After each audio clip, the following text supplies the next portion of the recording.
زن جنایت میکرد، مثل جنایت به شوهر گپی بلند میگفت، یا زن را یا شوهر را به احترامی میکرد، در حال حکومت یونان چنان قانون داشت که شوهر این حالت میتواند که مثل گاو یا گوسفند همان زن به قتل برساند.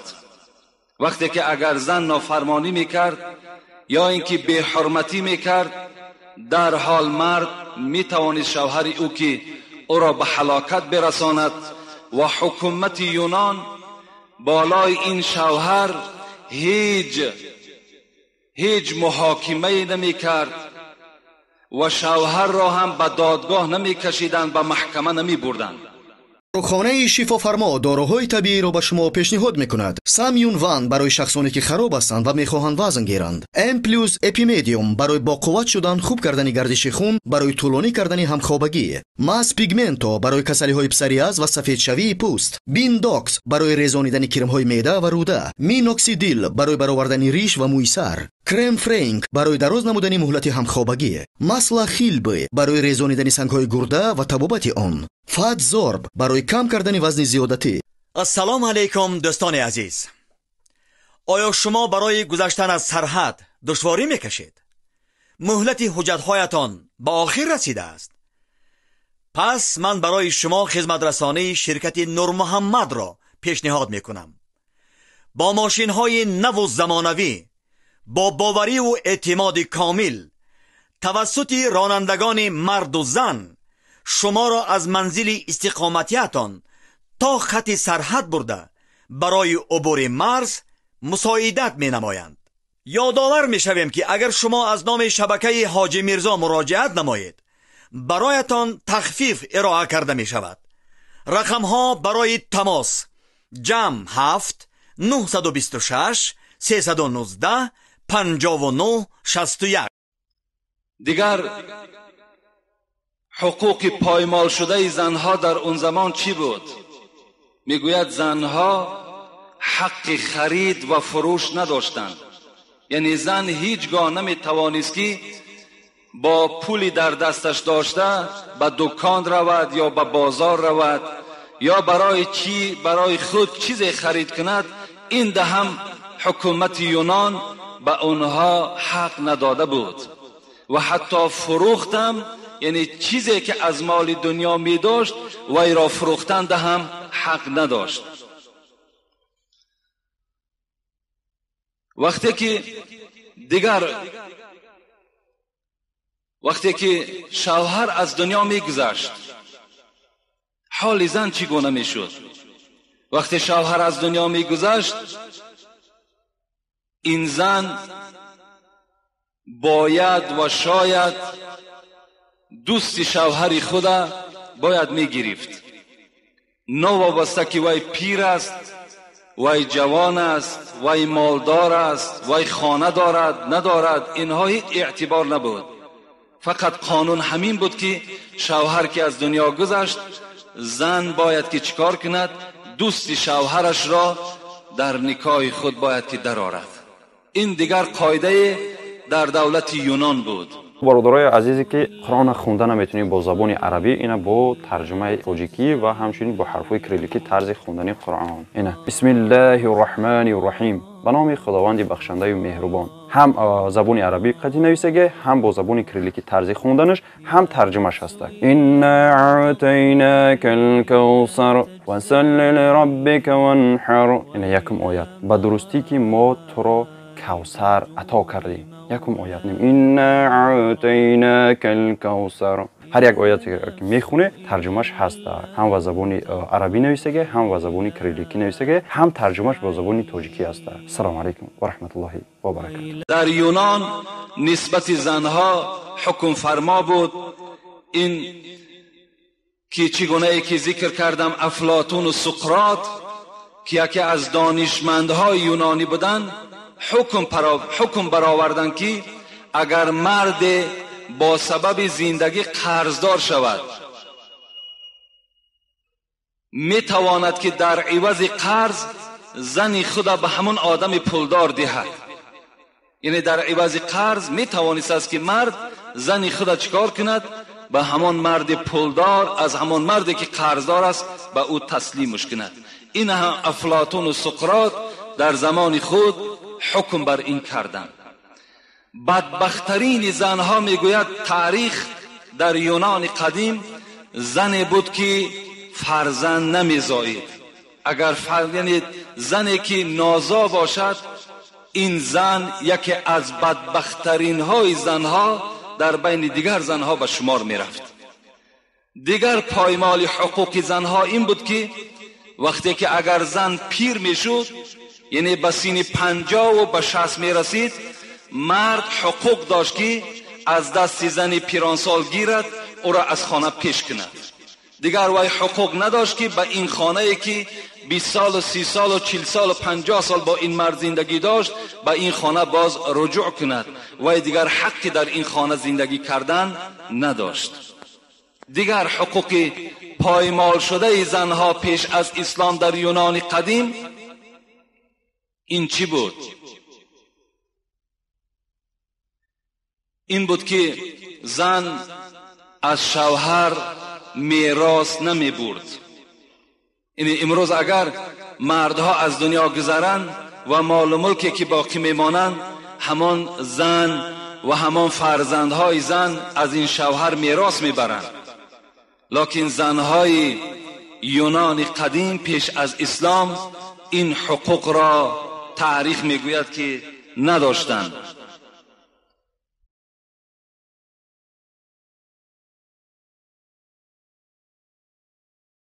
این در یونان قدیم بود. بغیر این عقیده مردم دانشمندهای یونان این بود که زن فقط برای فرزند است و خلاص. یعنی از زن فقط گرفتن همان طول است، همان فرزند است و بس، و دیگر در هیچ معامله کاری نمی آید مگر فرزند او برای همان دیار و برای همان زمان عزیز بود و خلاص. خود زن دیگر هیچ قدر و قیمت نداشت. میگذاریم به دولت استرالیا. میگیم ما و شما در دولت استرالیا تاریخ میگوید زمانهای پیش از اسلام چی بود؟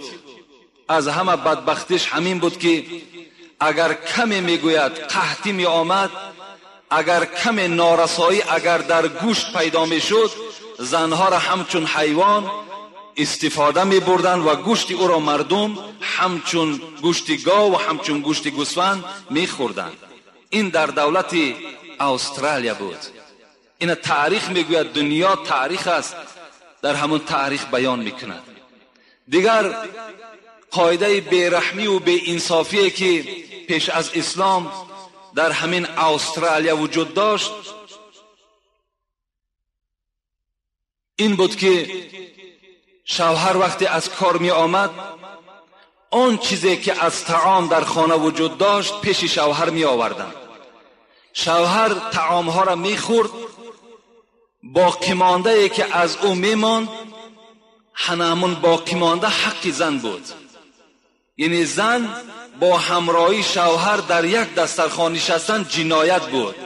هیچگاه حقوق و قانون همان زمان اجازت نمیداد که زن همراه شوهر در یک دسترخوان طعام خورند، بلکه شوهر خورد تمام کرد باقی مانده او را بعد می تواند که زنها استفاده کنند. و دیگر قانون جنگلی و بدبختانه که پیش از اسلام در استرالیا بود این بود که زن با فرزند خود در یک خانه نشستن حق نداشت، یا نمی توانست که فرزند خود نوازش کند. این ده هم دولت همان زمان به زنها حقوق دادگی نبود. دولت روم، دولت عربی که از بین آنها این آفتاب تابان برآمد و دنیا را روشن کرد. در دولت عرب چگونه معامله نسبت زنها وجود داشت؟ از همه بدبختتر، از همه زیشتر، از همه در بدتر تاریخ دوره جاهلیت عرب هاست. میگوید در دولت عرب ها، پیش از آنکه دولت عرب ها را برای شما بیان کنم، میخواهم از دوره های زردشتم به شما بیان کنم. زردشتی که دعوای پیغمبری دارد و یک کتاب دارد به نام اوستا. امروزها شاید که ما و شما از زبان بعض شخصیت ها میشنویم که کتاب مقدس اوستا میگویند. آیا این کتاب مقدس اوستا تا چه اندازه مقدس است؟ من برای شما از همین دین زردشت، از همین کتاب اوستا یک اقتباس آوردم، میخواهم همونه برای شما گفته دهم. در دوره ساسانی زردشت که اینا میگد پروفسور کریستین بارتیلم گفتگی که در کتاب ملا مستضعف قراتگینی که یک کتاب الحال وی تبدیل داده است، از ایران و اسلام و از مرتضای مطهری که خیلی سندهای مستحکمی دارد، برای ما و شما خبر میدهد که زن در دین زردشت به حیث شخصیت شناخته نمی شود. یعنی وی شخص نیست، وی انسان نیست، بلکه وی به حیث چیز شناخته می شود. یعنی مثل چیزی که در دست ما و شماست، دنیایی چیزایی که داریم که کسی را خواهیم میتیم و از کسی خواهیم میگیریم، انا زن در دین زردشت میگوید انا همین حقوق داشت. یعنی حیث چیز بود، حیث شخصیت شناخته نمیشد. و دیگر بدبختی که در همین کتاب اوستا نسبت زن هاست همین است که اگر زنی که حیض باشد میگوید، یا زنی که در نفاس باشد، یعنی بعد کودک تولد کردن، اگر همون شوهری همون مبادای یا سهوان یا مثال نافهمیده یا که قصدن اگر دستی همون زنی حیضه یکی دارد یا دستش در بدن او رسد، در گردن مرد غسل جنابت فرض می شود. این در کتاب همون مقدس اوستایی که بعضی از برادران ما و شما وی مقدس شماریدند.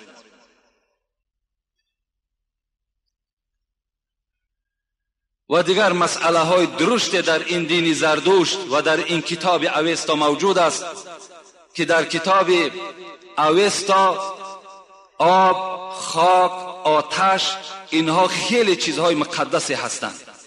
حتی همین زردشت گفته بود است که من در آسمان دوم وقتی برآمدم یک گروه دوزخیان دیدم. وقتی پرسیدم که اینها به سبب چی دوزخی شدند، گویا که خداوند به زردشت گفته باشد که اینها به آب گرم آبازی کردن، غسل کردن، از این خاطر اینها دوزخی شدند. در دین زردشت به آب گرم یا به آب غسل کردن، آبازی کردن سبب دوزخی شدن انسان میگردد. آب چیزی مقدسی هست که فقط برای خوردن و برای درختها را آب دادن استفاده بردن در کار خلاص، دیگر در هیچ در آبازی کردن فقط بول گاو، میزک گاو تازه کننده بوده است. این از عقیده زردشت، این از عقیده اوستا که امروز میخواهند که همین دینه که ما و شما به سبب این وقت ما کسی میگوید دین ما پیشین زردشت بود، باور کن باید عیب شرم است که ما همین دین باید که به زبان ما نرانیم. این یک عیب، یک شرمی بود که خداوند پیشینی های ما و شما را در این دین نگاه داشت. چه یک بدبختی بود. در همین دین زردشت خدا در قرآن چی میگوید؟ میگوید ولا تنكحوا ما نكح آباؤكم الا ما قد سلف انه كان فاحشة و مقتا و ساء سبیلا. بین خداوند میگوید ولا تنكحوا ما نکح آباؤکم. خدا میگوید که ای بندگان خدا، شما نکاح نکنید آن زنهای را که در نکاح پدر شما بودند. یعنی با مادرهای خود نکاح نکنید. الا ما قد سلف، مگر این که در دوره های جاهلیت خدا میگوید وقتی که اگر پدر از دنیا میگذشت یا پدر اگر زن خود طلاق میداد، فرزند او این مادر را نکاح کرده میگرفت. خدا همین یادآور میکند ولا تنکحوا ما نکح آباؤکم من النساء. از اون زنهایی که پدرهای شما اونها را نکاح کرده گرفتن، اونها را شما دیگر حق ندارین گرفتنده. این چی کاری زشت است؟ خدا میگه این چی کاری بد است. متاسفانه در دین زردشت در کتاب اوستا اجازت است که انسان مادر خود در نکاح درآورد. این کتاب است، در دست ماست کتاب، این هوایی نیست. حتی زردشت گفته است اگر کسی گفته است مادر خود در نکاح می درآورد یا خواهر و اپه خود در نکاح می درآورد، چه گناه کبیره که کند خدا او را می بخشد. این از عقیده اوستا. خدا یادآور می شود الا ما قد سلف گذشته، مگر آن گذشتگان این کار زشت برای خود روا دیدن کردند. شما ای بندگان من امروز که به نعمت اسلام شرف شدید، این عمل را نکنید که این عمل زشت است و بد است و ناخوب است.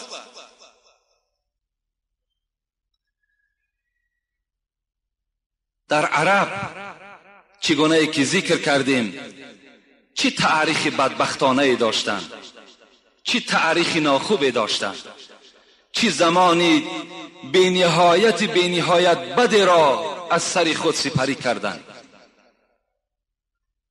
از همه بدبختیش در همین است.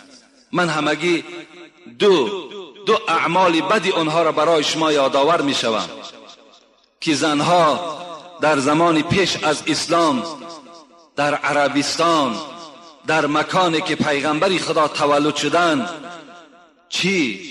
چگونه معامله میکردند. یکم، خدا در قرآن میگوید اعوذ بالله من الشیطان الرجیم بسم الله الرحمن الرحیم و اذا بشر احدهم بالانثى ظل وجهه مسودا وهو كظيم يتورى من القوم من سوء ما بشر به إلا أن يمسكه على هون أم يدسه في التراب ألا ساء ما يحكمون. صدق الله العظیم. خداوند از زمان جاهلیت عرب یادآور می شود به ما و شما.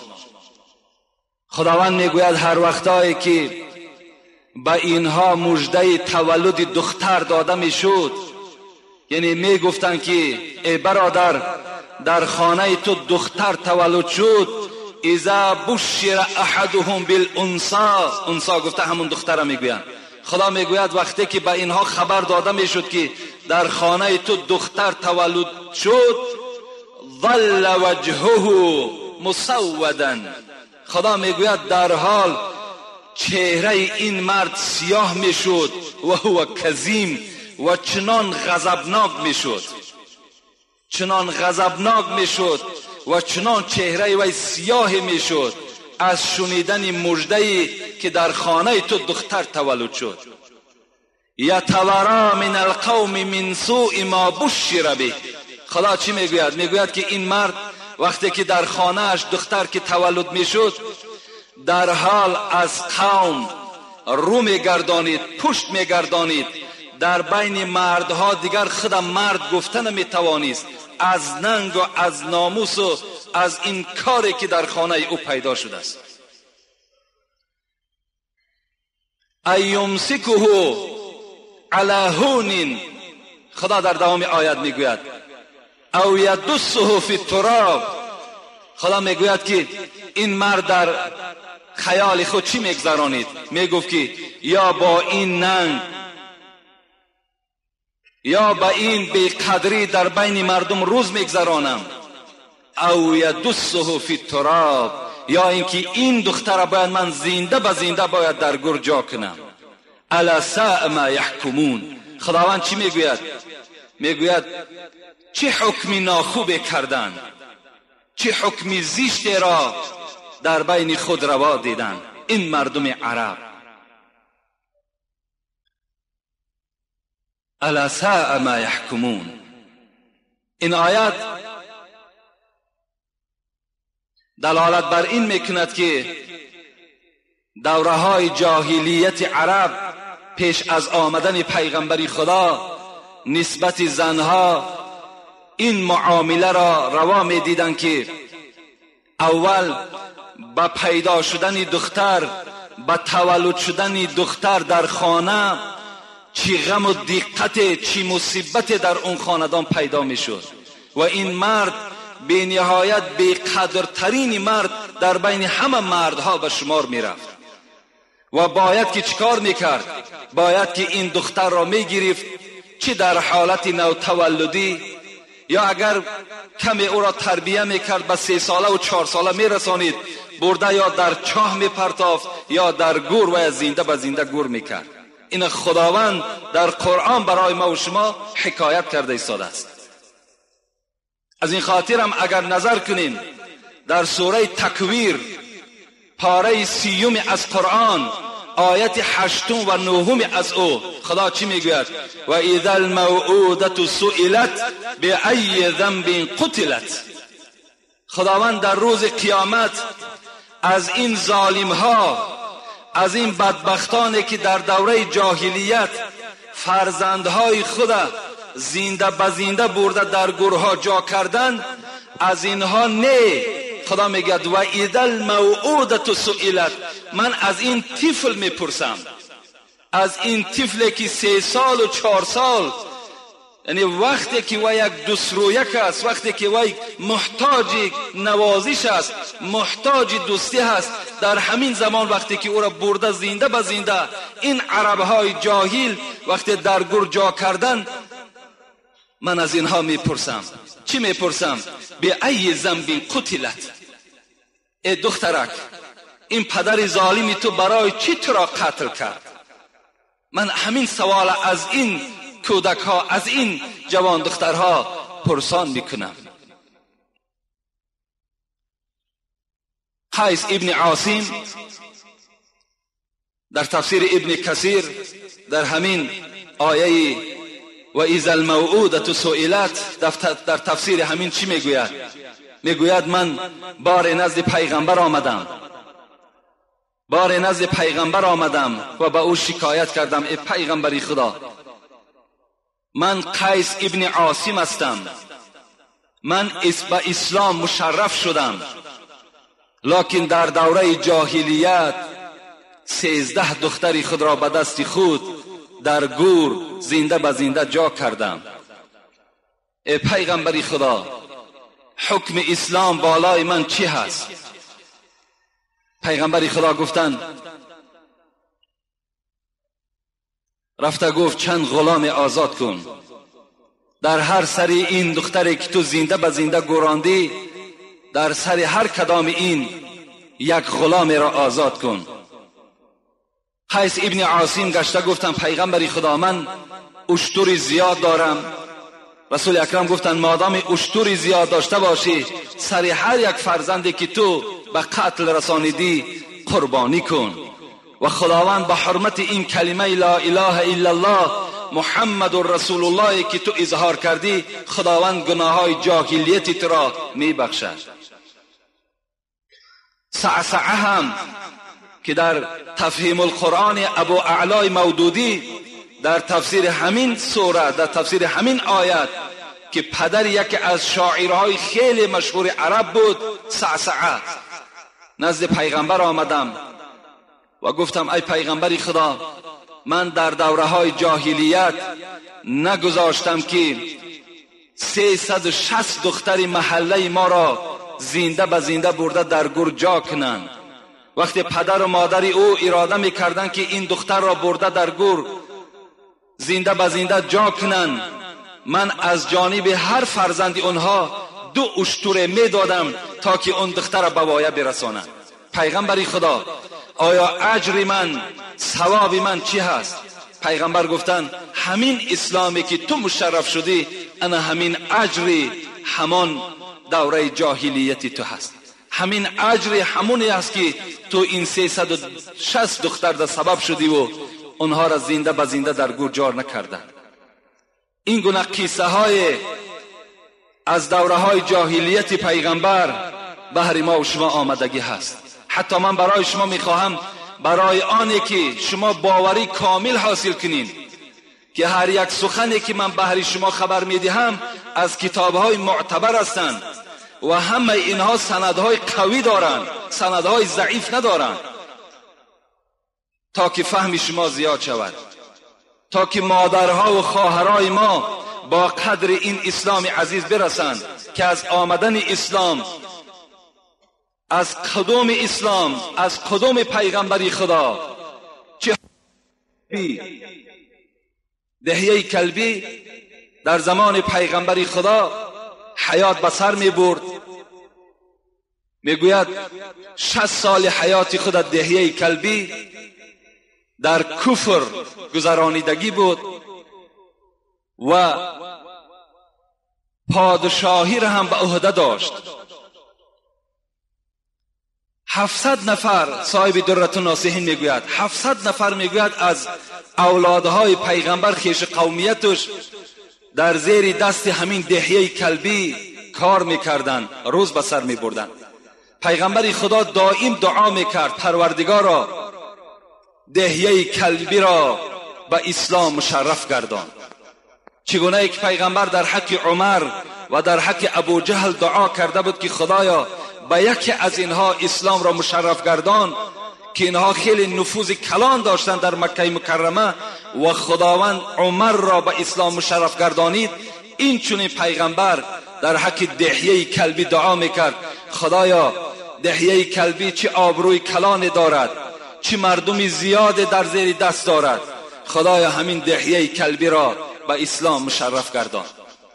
دعای پیغمبری خدا مثل تیری در هدف می رسیدگی دعای پیغمبر قبول شد.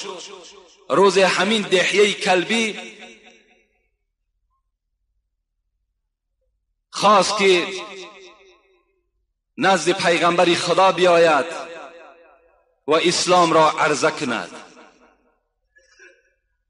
در حال جبرائیل پیک رحمان نزد پیغمبری خدا آمد، گفت محمد خداوند به تو سلام میفرستد، بعد سلام به تو یک بشارت میدهد که دعای تو قبول شد، در دل دهیه کلبی نور ایمان جوش زده ایستاده است، این زمان یا زمان دیگر در مسجد تو حاضر می شود.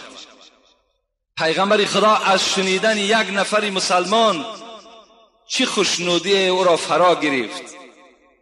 حضرت میگوید از جای خود خیستند، نگاه کردند که دهیه کلبی با آب چشم با قدمهای کلان کلان به سوی مسجد حرکت دارد.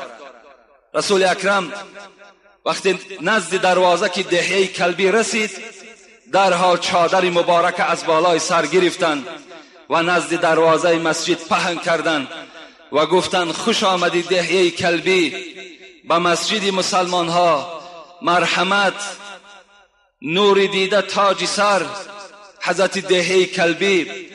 در حال اون چادر پیغمبری خدا را گرفتند و در دیده های خود میگم مالیدن و بوسه کردند و گفتند ای پیغمبری خدا در دل من نور اسلام جوش میزند، دین اسلام جوش میزند، میخواهم که کلمه شهادت، کلمه طیبه را برای من عرضه کنی.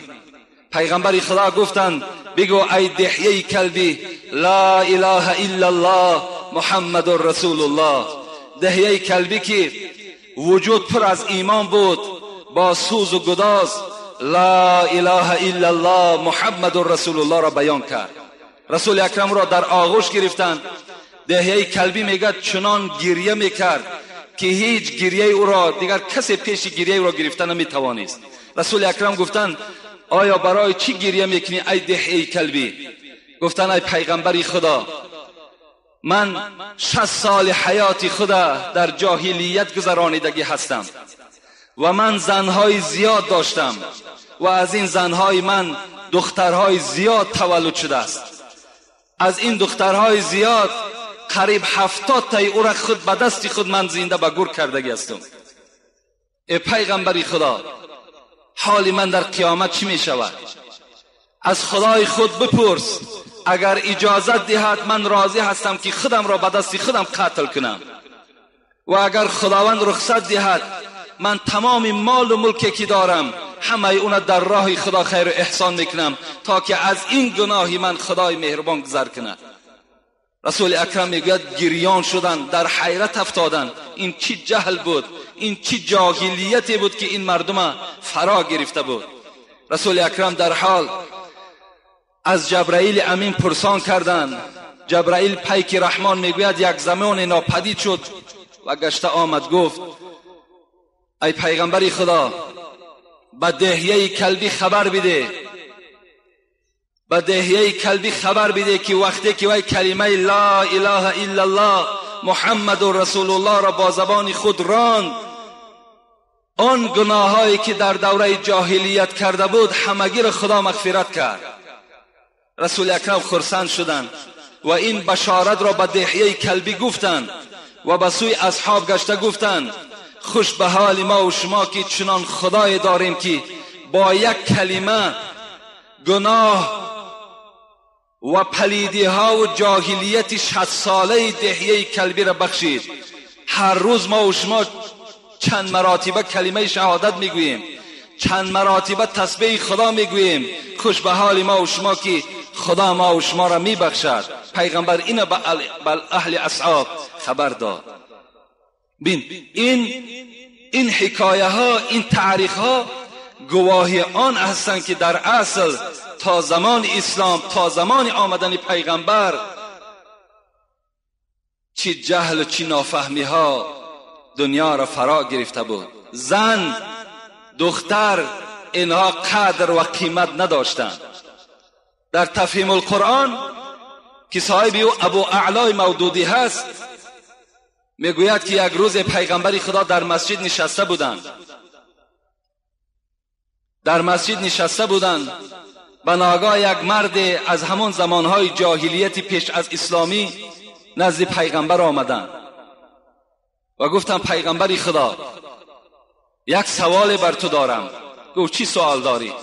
گفت من زمانهایی که از اسلام درک نداشتم یک دختری داشتم، تخمین 4 سال بود یا 5 سال بود، با من بسیار انس گرفته بود. هر جایی که می رفتم همراه من می رفت و هر کاری که می گفتم برای من یاردم می داد و برای خود این بودن دختر را در خانه عار می دانستم، ننگ می دانستم و مجبور شدم که این دختر را نابود کنم و او را باری می گوید فریب دادم. گفتم ای دختر، گفتم بیرون از کشلاق تماشا می رویم. میگه این دختری من که بر من انس گرفته بود و دائم پیوسته که با ما بود، میگه با من راضی شد. ما از دستش گرفتم، میگه رفتم. وقتی به نزد چاه رسیدم، یک چاهی بود، میگه خیلی چقور بود و این دختر را فریاد زدم نزد من بیا، من بر تو یک شیرینی میدهم. وقتی این دختر میگه با یک چهره خندان نزد من دویده آمد، من وای از دستش برداشتم و در همون چاه پرتافتم. پیغمبر وقتی شنیدن پرتافتن این دختر را شنید، میگوید چنان گریه کرد که حتی میگوید این ریش کلان پیغمبری خدا از آب دیده تر شد. صحابه ها بعد جانب این مرد چی گفتن؟ گفتن پیغمبری خدا را غمگین کردی. این چه حکایه بود که برای پیغمبری خدا خبر دادی؟ پیغمبر گفتن که پیش راهی او را نگیرید، گویا که تا آخر وی حکایت کند. بعدن چی شد؟ وقتی تو وی را در چاه پرتافتی، بعد چاه پرتافتن چه حالت رخ داد؟ این مرد گفت پیغمبری خدا فقط همین قدر شنیدم، پدرجان این چه حالت بود؟ پدرجان این چه حالت بود؟ این سخن از زبان همان دخترم شنیدم، دیگر چیزی از زبان اون نشنیدم. نمیدانم حالی وی دیگر چی شد. این کودک ها به ای ذنب قتلت، روز قیامت از همین پدرها و از همین مادرها میپرسیدند. حتی پیغمبر خدا میگوید چنگ در سینه های مادر میزده است و میگفت از بهر چی مرا قتل کردی؟ آیا من چی گناه داشتم در دنیا؟ این است زنهای دورای پیش از اسلام، دورهای پیش از آنه که پیغمبر شما و شما مبعوثی به پیغمبری شدند. حال زنها چگونه بود؟ وقتی اسلام آمد نظر می اندازیم اسلام به زنها چی داد؟ خدا در قرآن می گوید اعوذ بالله من الشیطان الرجیم بسم الله الرحمن الرحیم و عاشرهن بالمعروف فإن كرهتموهن فعسى ان تكرهوا شيئا ويجعل الله فيه خيرا كثيرا. صدق الله العظیم. در قرآن یک سوره مخصوصی هست به نام نساء، به نام زنها. قریب 187 آیت است، 187 جمله هست که از تمام زندگی زنها خدای مهربان به ما و شما خبر میدهد. خدا در این آیت چی میگوید؟ ببینید قدر زنها را در اسلام. و عاشرهن بالمعروف، خطاب به همه ما و شما مردها میکند خدا. ای مردها در زندگی با زنها نیک باشین، خوب باشین، معامله نیک کنین. در زندگی وقتی که شما زن در نکاح خود در آوردین، خداوند میگوید با آنها معامله خوب کنید، با آنها زندگی نیک را انجام دهید. فَإِن كَرِهْتُمُوهُنَّ، بین در دوام خدا چی میگوید؟ اگر مبادایی که شما این زنها را دوست نداشتید، این زنها وقتی که برای شما پسند نباشد، ممکن از روی جمال، ممکن از روی خصلت، ممکن از روی رفتار اگر به شما معقول نباشند، فعسى ان تكرهوا شيئا ويجعل الله فيه خيرا كثيرا. ای بنده من، خدا میگه هوشیار باش، اگرچه همین زن به تو معقول نیست، اگرچه شکل همین به تو معقول نیست، گفتارش به تو معقول نیست، شاید که در آن چیزی که خدا میگوید برای شما پسند نباشد، برای خدای شما پسند باشد. شاید که همین زنی که خوب صورت نیست، خوب رفتار نیست، شاید که همین زن برای شما فرزندهای بهترین تولد کند. شاید که تو این طلاق دهی، تو این از نزد خود دور کنی، یک زنی زیبا صورت بیاری، یک زنی زیبا رفتار بیاری، لکن ممکن که مثل این خدا میگوید با تو فرزندهای خوب تولد نکند. در آن چیزی که شما بد میبینین، شاید خدای شما و نقص بیند. این خدای مهربان به سوی بندگان، به سوی مردها مراجعت دارد. پیغمبر خدا هم چی میگوید؟ لا یفرک مؤمن مؤمنة ان کره منها خلقا رضی منها آخره. این حدیث ابو داود است.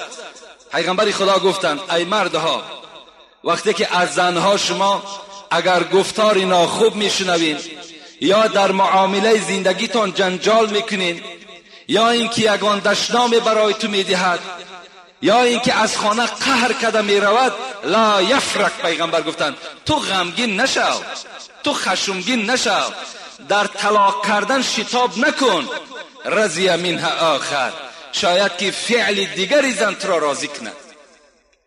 شاید که وای قهر کرد رفت، باز شما می توانین با طریق مصلحت، با طریق نصیحت او را به خانه خود بیارید و بعد این مصلحت ها و بعد این نصیحت ها باز فعل های پیدا کند که از این فعل هاش شما راضی شوید. این از توصیه خداوند، این از توصیه اسلام، این از توصیه پیغمبری خدا. حتی خداوند در سوره بقره به ما و شما میگه هن لباس لکم و انتم لباس لهن. من قدر زنها را بینید. خدا میگوید ای مردها آگاه باشین که زنها لباسی شما هستند و انتم لباس لهن، و شما لباس اونها هستید. چگونه که لباس به انسان یک آمیزش دارد، چگونه که مرد به لباس پیوستگی دارد، خدا میگوید که انا همین زنها لباس شما هستند. و شما باشید لباس زنها هستین. این از قدر زن در اسلام. و اخذنا منکم میثاقا غلیظا، سوره نساء میگوید. و صاحب بالجنب، خدا میگوید با جنب خود، یعنی در پهلوی خود بودگی زن، مقصد از این زن است، با زنهای خود نیکویی کنید. سپارش های خداوند برای مردها این است که با زنها دغلانه زندگی نکنید، با زنها دغلانه رفتار نکنید، زنها را زیر لت و قب قرار ندهید، بلکه با آنها زندگی خوشبختانه را از سر گذرانید، آنها را دوست دارید، آنها را نوازش کنید. پیغمبر خدا میگوید بین دوره جاهلیت دخترها را زنده به زنده در گور می انداختند. وقتی پیغمبر خدا به دنیا آمدن چی گفتند؟ من کانت له انثى، اگر کدام مرد یا کدام زن صاحب دختر می شود، یعنی در خانه خبر میتن که ای فلانی آگاه باش که امروز زنی تو دختر تولد کرد، در این شنیدن دختر باید که مادر و پدر چنان خرسند شوند، زیرا که این بهترین نعمت از خدا در قرآن میگوید. بهترین نعمت بودن فرزند، چی فرزند دختر باشد چی بچه باشد، شما از مردم بی فرزند میفهمید. مرد زنی که فرزند ندارن برای به دست آوردن فرزند تمام طبیب های روی دنیا را دور گشتند، با تمام مملکت ها قدم زدند تا که اونها فرزند بیابند. شما قدر این دختر و این بچه را از آنها پرسین، اونها برای شما بیان میکنند. با شنیدن دختر چگونه ای که امروز بعضی از جوانهای ما و شما غمگین میشوند. به خدا قسم تو در نزد خدا بدبخت میشوی، تو گناهگار میشوی. این نعمتی هست که خدا بهر تو داده است. پیغمبر گوش انداز چی میگوید؟ من کان له انثى، اگر کدام مردی که صاحب دختر شد، فلم یعدها ولم یهنها ولم یؤثر ولده علیها ادخله الله الجنه. بین این بشارت پیغمبری خداست. کدام مردی که صاحب دختر می شود و این دختر را پیغمبری خدا گفت زنده به زنده برده در گور نمی کند، یا این از روی که ننگ باشد عار باشد وی را به هلاکت نرساند، ولم یهنها، یا این که این دختر را در خانه تحقیر نکند، دائم لط و کوب نکند، ولم یؤثر ولده علیها. پیغمبر میگوید اگر بچه را از دخترش بالاتر نشمارد، ادخله الله الجنه، قسم به عظمتی خداوند که این مرد و این زن وارد جنت میشوند. در خانه اگر دختری تو برابری بچه تو اگر قدر داشته باشد، در بعض خاندان دختر از بچه قدرش پست است. پیغمبر خدا گفت که اگر قدری وی در خانه ای که پست نباشد و وی را زنده به زنده گور نکنن، وی را در خانه تحقیر نکنن، این مرد و این زن وارد جنت میشوند. در دیگر حدیث پیغمبر خدا میگوید من عال جاریتین حتی تبلغا. پیغمبر میگوید کسی که اگر دو دختر داشته باشد و این دو دختر را تربیه کند، تربیه خوب اسلامی کند، یعنی اینها را در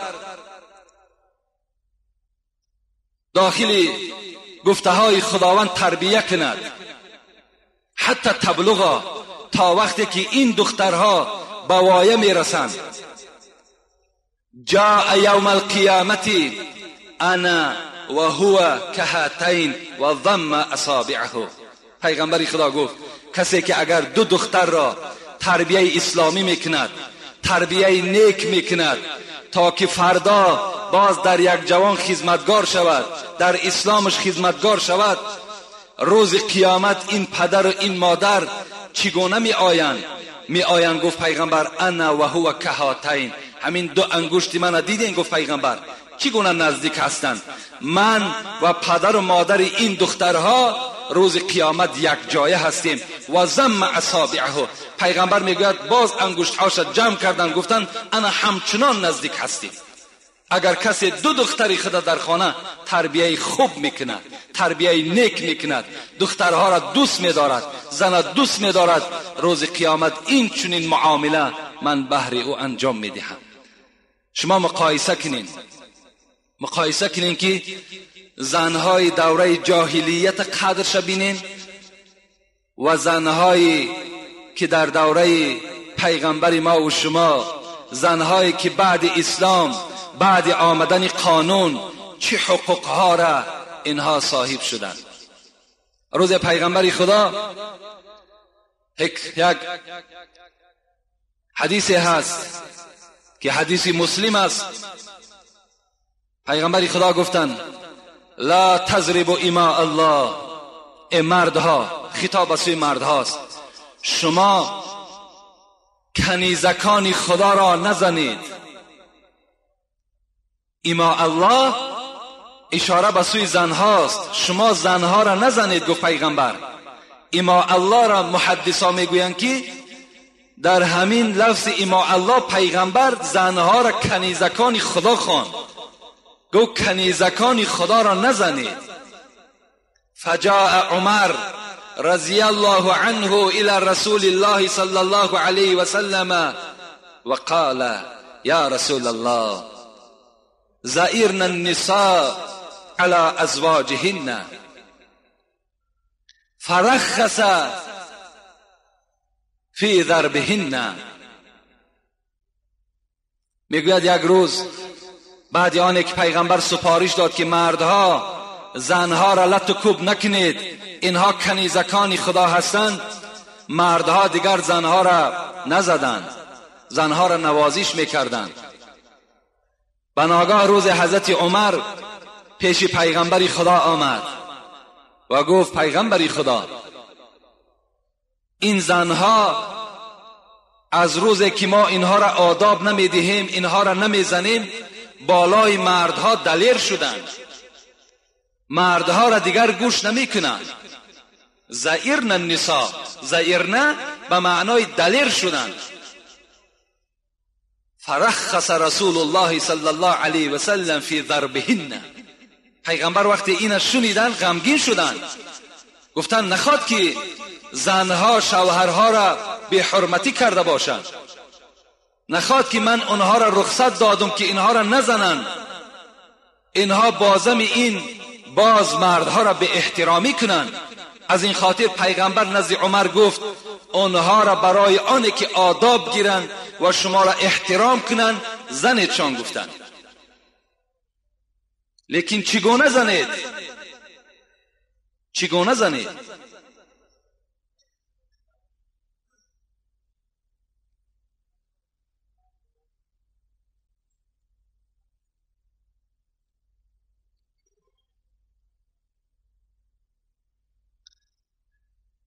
واضربوهن ضربا غیر مبرح. این دیگر حدیث است، این دوام این حدیث نیست. پیغمبر گفتن واضربوهن ضربا غیر مبرح. غیر مبرح معنای این دارد که نه چندان سخته، یعنی زنها را برای آداب، برای احترام شما، اگر مبادای آنها گردن کشی کردند، آنها شما را احترام نکردند، برای آداب چنان زنید نه چندان سخته. حتی در بعض روایت ها میگوید که پیغمبر خدا گفتند با همین دست ها در جای ملایمی زن، یعنی در دنبه وی زنید. بین اینم یک غمخواری اسلام است، اینم یکی از حقوق زن هاست. وقتی که مردها زدن پیش گرفتند، پیغمبر خدا در دوام حدیث میگوید فاطاف بآل محمد نساء کثیر یشکون ازواجهن. بین وقتی که مردها زدن پیشه کردند، در حال همه زنها خیستند و به خاندان پیغمبر آمدند. به خاندان زنهای پیغمبر آمدند. میگوید نساء کثیر، زنهای بسیار جمع شدند. یشکون ازواجهن، آمدن شکایت از شوهرها کردند. آمدن نزد زنهای پیغمبر گفتند پیغمبر خدا رخصت داد برای زدن. امروز مردها از آن حدی که پیغمبر گفته است از او گذرانیدند. ما نزد پیغمبر بهر شکایت آمدیم. وقتی زنهای پیغمبر این شکایت زنها را به گوش پیغمبر رسانیدند، پیغمبر خدا چی گفتند؟ فقط اطاف بآل بیت محمد نساء کثیر یشکون ازواجهن لیس اولئک بخیارکم. بین پیغمبر خدا چی گفتند؟ گفتند من گوش به آواز شدم، من درکدار شدم. ای مردها، با مردها را جمع کرد پیغمبر. ای مردها گفت زنهای امت اسلام شکایت دارند که شما آنها را میزنید، از حد مقرر شده گذرانیدید. آنها تا حد آمدن که بر من شکایت کردند و گفتند پیغمبر اولئک لیس بخیارکم، کدام زنی که از شوهر خود شکایت میکند، از زدن شوهر خود شکایت کند، همون مرد گفت پیغمبر بهترین شما به حساب نمی رود. اون مرد را گفت من مرد اساسی نمی شمارم وقتی که زنی او از زدن شوهر شکایت کند. این معنای چی را دارد؟ معنای او را دارد که حقوق زنها در اسلام چی بلندی هست. پیغمبر میگوید خیرکم خیرکم لاهلی و انا خیرکم لاهلی. ای جوانهای عزیز، پیغمبر میگوید ای مردهای عزیز، پیغمبر به ما و شما مراجعت دارد. خیرکم خیرکم لاهلی، بهترین شما بهترین شما کسی هست که با زنهای خود معامله نیک دارد. و انا خیرکم لاهلی، من با زنهای خود معامله خوب دارم. زنهای من از من راضی هستند، زنهای من دوست می‌دارند. باید شما هم گفت پیغمبر کار کنید که بهترین مرد باشید، با زنهای خود معامله خوب داشته باشید. این است حقوق زنها. باید که هر یک مرد حقوق زنها را پایمال نکند. آن چیزی که خدا که از آیاتها برای شما خواندم و آن حدیث هایی که برای شما شنوانیدم، باید که با این حقوق های زنها ما و شما عمل کننده باشیم. باید سخن خدا و سخن پیغمبر خدا در نزد ما و شما قدر داشته باشد، قیمت داشته باشد. حتی پیغمبر میگوید النساء شقائق الرجال، این زنهایی که شما در نکاح خود دارید فراموش نکنید که اینها پاره از شما هستند. یعنی اینها را خداوند از مرد آفرید.